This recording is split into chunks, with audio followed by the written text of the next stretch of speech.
یه شب بعد از یه روز سخت و کاری رسیدم خونه و داشتم با خانومم شام می‌خوردیم که خانومم رو کرد به من و گفت میخوام یه مسئله مهمی رو باهات در میون بذارم.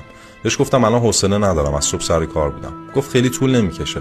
گفتم نمیفهمی از صبح سر کار بودم، دارم واسه تو و همه بدبختیامون تو این زندگی میجنگم.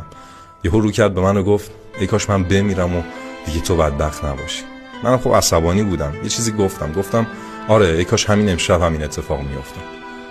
یهو شوکه شد، یه لبخند زد و رفت تو اتاق. یه چند ساعت بعدم من رفتم کنارش بخوابم.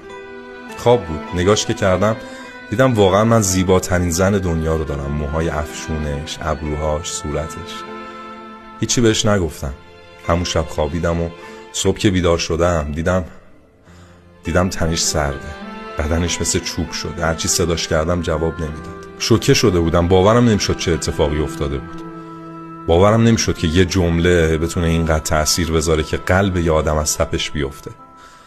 شایدم خانم من اون شب تموم نکرد. همه اون شبایی که آرایش میکرد و من نمیدیدم، غذای خوب میپخت و من نمیفهمیدم، واسه زندگیمون اونم تلاش میکرد و من اصلا متوجه نمیشدم، هر شب میمرد و زنده میشد. راستی اون شب میخواست خبر باردار شدنشو بهمون بده و من فقط با یه جمله خودش و بچه‌مون و همه آینده و آرزوهامونو کشت.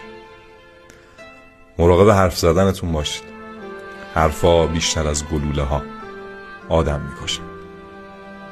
آره.